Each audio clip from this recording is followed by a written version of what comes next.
Ahamuktada mayambu taramna oksari loinana channel sina ngasi thagatsariba video se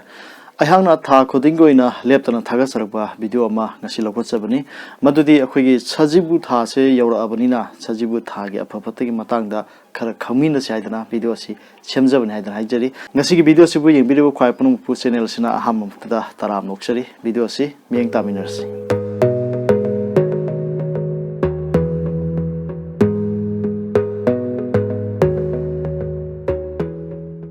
Ahamada thamjaribasi sajibu thagi oina chaikaba numise kari numino do yeminase chaikaba numita thangjane nomaijingne ningthaukabane hariba ahumse masi chaikaba numini chaikaba hai taragadi hariba numising asi afaba thabak thorom kyage damakta adum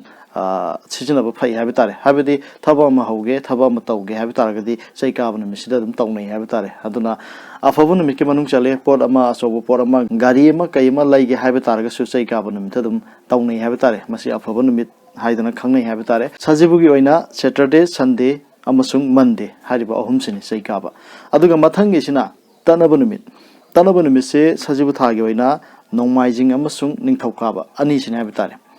hariba tanaba amasung chaikaba sida numise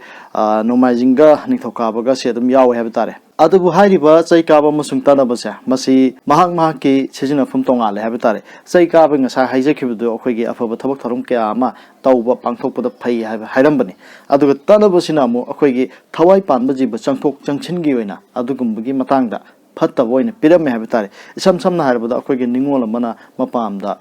changba matamda akhoigi tanaba nimisi kya taunade habi tare fatte aduga thawai panba habi tare da akhoigi jiba ma hui ma hongdom ma yumda loigena lawba matamda haribase tanaba nimi oragadi fatte habi tare pithokibasu fatte aduga lokshinbasu fatte haidana sumaina tanaba nimi kyoina lai habi tare aduga kanagom miyo yamana langphai chatpa habi tare tanaba nimi kum oragadi masi fatte tawhidi haidana taunai habi tare habida yumdigi lam sakhiba lekpa khoppa akhoi yumsida laaga mi am lekpa khotpa adusu dum tanaba numi oragadi fatte habi tare masi Sunday amasung Monday hariba numi ani sin habi tare sajibu thagi oina aduna ngasai chaikaba yaukhiba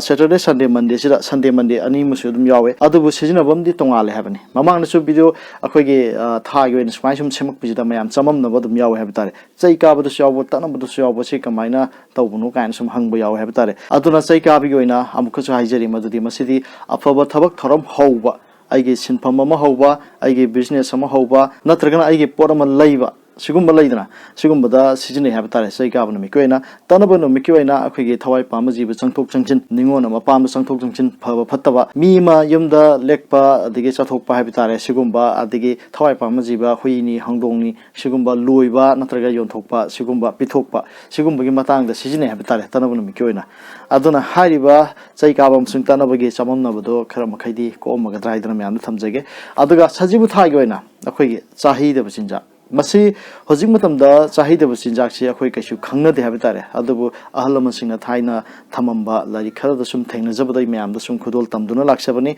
sajibu thagi oina chaba yadaba tawhei de haidana haibiramba si lafu tharo haribasini aduga chilhei daba lai chenbaduni mamangaida nupi oibi ningol oibi singna akhoi ge lai sinarami laisabi singna oide chenbani aduga mapu palaba haibitare maugumba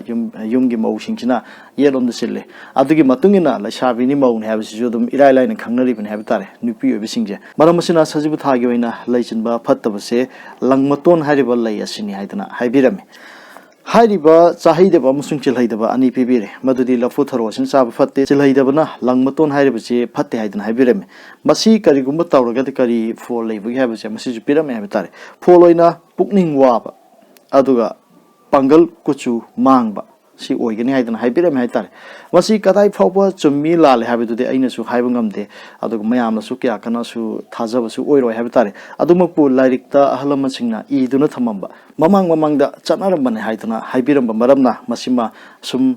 aigi subscriber mara aduga aigi viewers singe marakta khangning leiramba su haidana masi thamjabana haidana haijari aduga loinana hariba sajibu tha sigoina maruoiba numit habitare numit khara sum thamjaramge masi mayamnu su yana khangbirabani adubu sajibu thagi oina video lokhochabani na masi sum thamjaramge sajibugi nomu banbasi chairaw numit leire aduga tari ni banba numita akhoi ge kong mulai thong phatpa sajibu lekhun phunba na sigi thoram amalai masi leban thongna tawga dumaina leba kyoba adugumba thoram amane habitare lana yumgi dinatre aduga tara mangani panba sije akhoi khuman popa khurang bani haidana laikte thengnei habitare aduga loina na yamna maruiba amana akhoi sajibu nong pama serau buje masigi ayuksida iru sa thengmu matamda thaine mamangi da haitare masi sungcho soidana adum tawnaram habitare masi leban thogumba adugum phamnai basingi di soiba yadi habitare aduga praja singone di kasu thoine kairam di adubu leban thog masung phamnai basingna tormi masi iram taretagi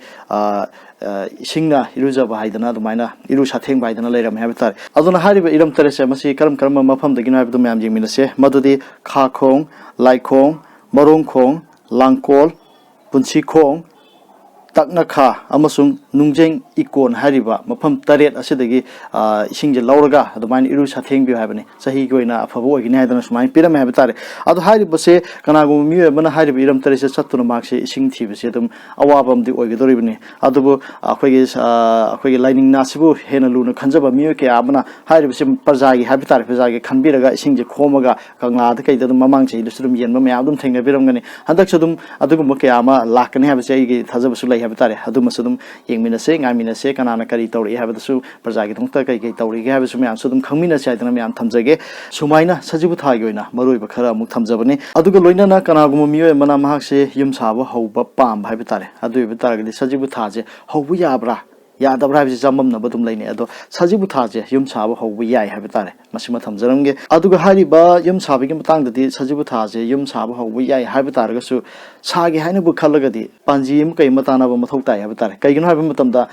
yum sagadurba miyoja mahaki kuthigi matungina mahaji chahi sigoina yum saba yabra yadabra habise hana yengba amsangeba maduni akoina kuthi yengba matamda mahakse kaide phami nongsa phami hongdong da phami kagena phami kaina hairak lebise hairiba phamdugi matungina yum saba yaba yadaba haidana amuk lei habitare aduna hairiba yum saba gi matangdadi hena kupthara agadi masima amuk tongana leirabanina hairiba yum sarong gi oina de video ke amasu aigi channel da dum yawaga leibane mayam adum youtube ta dum search tabiyo yum sarol haidana dum ibiro adum phangani habitare ayang ngasi thamjari bisidi sajibu thaje yum saba yai habiduma mayam sum thamjaramana haidana haijari masine akhoi sajibu tha sigoina maruoiba khara ayangna lokhachaba habitare ayangna tasin khomjanjaraga mayanggoina khara do isu kana gadar khalaga video si semjabani ayha yam khanghaidana semjaba makti nasate lairi khara sinai nazaraga akhoige laining nasbu yamnu lunu khanjariba sininaw sing video yengbiriba singbu